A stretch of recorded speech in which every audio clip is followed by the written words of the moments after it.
Salute, salute, salute. You already know the vibes, man. It is I, the toughest of all things, tough Stino. Now, listen, this one is a very serious topic to me because I believe that this stuff is still going on today. So I was on TikTok and I ran across a video discussing how black immigrants are treated with peripheral preferential treatment, champ. You heard? They're treated better than the black Americans that were born and their family came from America, all right? So I'm gonna play the video for y'all. Y'all make sure y'all let me know what y'all think about the video in the comments.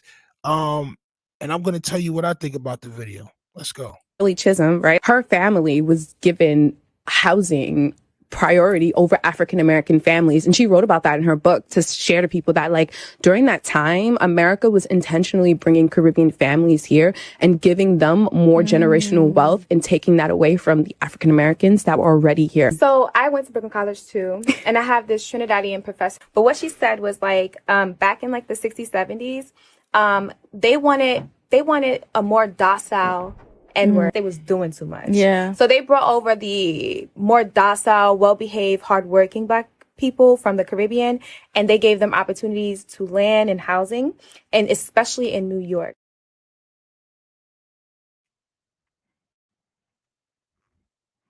Now, the funny thing about all of this is that, you know, a lot of us black Americans, the ones that were brung and born here, right? That ancestors were slaves and things of that nature, right?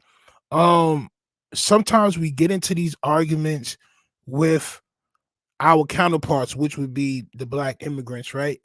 Caribbean, whatever they're from, right? Sometimes we would get into these arguments and they would say certain things like, y'all lazy. My parents came here and we're from a poor country and we got this and we got that and y'all don't got this because y'all lazy and y'all don't want to work and doop-de-doop and whoop-de-whoop, right? But what a lot of us don't know is we're young. These things that happened in the 60s and the 50s when that migration, when they were pulling people from these other countries that look like us, bro. And I'm saying we don't know these things. So we don't know the argument to counteract what they saying to us. All the same talking points that these racist clear people have. Okay? When they talking to us is the same arguments that our brothers, the Caribbeans or some black immigrants have when they argue with us. It's the same talking points. But little did we know that they were allegedly given preferential treatment when they were coming and when they were brought here. Now I didn't know that Shirley Chisolm. This is Shirley Chisolm for those of y'all that don't know. All right, Shirley Chisolm was born in 1924. She passed away in 2005. I believe she was born in New York. All right. And Shirley Chisholm's parents were Guyanese and Bayesian. I didn't know that. And it's crazy because they'll put these people in front of us, right? Like, oh, this person came from immigrant parents that, you know, and they rose up and they made it to Congress. It's the first black woman in Congress and all that, bro.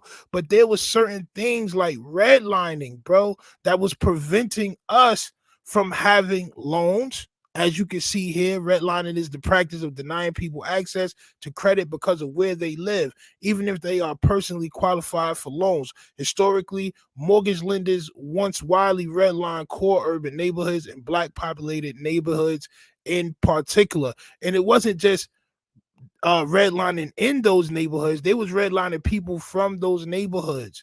All right.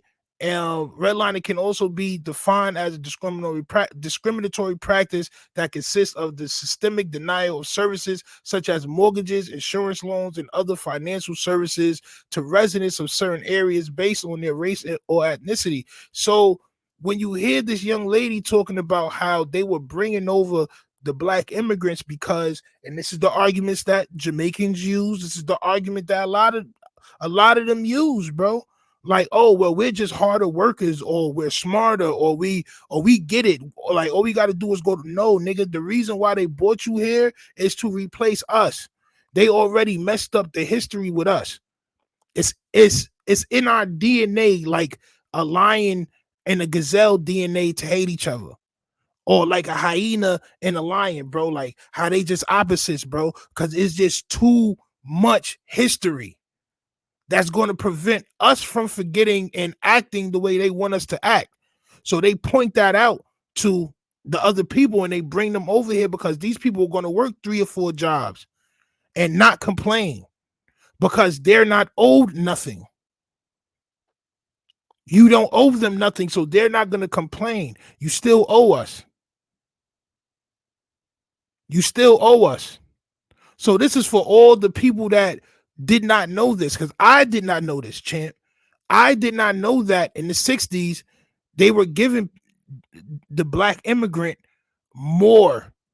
They were helping them more. They were putting them, giving them why you think in New York, especially, immigrants own all the stores. Immigrants own all the stores. Facts. All the food spots, all the supermarkets, or because we were redlined out of getting those loans. We were redlined out of getting those business loans, out of getting those mortgages, after getting those store loans and all that stuff, bro. Y'all was giving it, bro. Y'all was giving it, not us. I mean, a couple of us got it, and I'm saying through whatever trials and tribulations that we had to go to get it. But it was just wild when I heard this story. Like when I heard Shorty say that, it made me put 1 and 1 together, and it definitely equaled out to 2, bro. I do believe that this is true. I've heard it before. I've heard that everybody got preferential treatment when they were brought over here. Niggas be getting loans from their countries and loans from out here. And it's just crazy, bro. It's just crazy. The visa process to come over here, bro. Nigga, you can't be somebody poor from another country and come here. It's not gonna work like that, bro. You know what I'm saying? Like, these are the wealthiest of the wealthy Guyaneses, and all those are the people that would get money in their country, and they come over here and they get loans and they get credit and they get all that shit. They get houses, they get all this shit, bro. You know what I'm saying? So I'm just passing off the word. I'm just letting y'all know what I found, because I found it to be very, very disturbing, bro. I didn't know Shirley Chisolm was Guyanese. I thought she was black. I thought she was FBA. I thought she was a descendant of slaves, champ. Some people may say, well, why does it matter? Well, it matters to her because she's the one that wrote in her book that her parents were given preferential treatment over the blacks that were already here when they came here from Guyana and Barbados, champ. They were given things like houses and things like that while we were being pushed. Nigga, this is 1920. This is in the 1920s, bro. When they were still violating us and burning down our cribs and shit. It was an influx of immigrants brought over here to take our place, bro. They got tired of us, bro, rebelling and revolting. And then other people was tired of seeing us complain. You know what I'm saying? So they come over here, yeah, I'm going to work 3 times as hard as them. And they like, yeah, that's why I want you to come over here. Like, shit is crazy to me, man. Y'all let me know what y'all think in the comments, man. I think it's messed up. But y'all let me know what y'all think about it in the comments. I may make a live out of this because I do want to see what a lot of y'all think about what Shorty's is saying. I'm gonna play the video again before I leave. Let's go. Shirley Chisolm, right? Her family was given housing priority over African American families. And she wrote about that in her book to share to people that, like, during that time, America was intentionally bringing Caribbean families here and giving them more generational wealth and taking that away from the African Americans that were already here. So that's crazy, bro. Salute to Shirley Chisolm for even saying that and even putting that out there into the world, bro, because a lot of us wouldn't know. That's like some top secret, shh, be quiet type. You know what I'm saying? A lot of us wouldn't know that. Our grandparents were looked down upon, and our mothers and fathers was looked down upon, man. Like a lot of us got lucky. Like me, I got lucky. My parents had a crib. My grandparents had a crib. But a lot of people got pushed into the projects. My pops lived in the projects for a little while. He lived in 40 projects. But after a while, my grandparents got up out of there. A lot of people don't get to do that. A lot of us don't get to do that. All right. And they still doing it. To this day, they still doing it. They say you got to make 4 times the rent in order to rent a crib or whatever the case may be, bro. A lot of us don't make 4 times the amount of rent. A lot of them got 5, 6 niggas living in their crib. So they put everybody on the lease. Everybody combined, yeah, you make like 10 times the rent. But it's niggas sleeping on the floors, 3 niggas in 1 bedroom.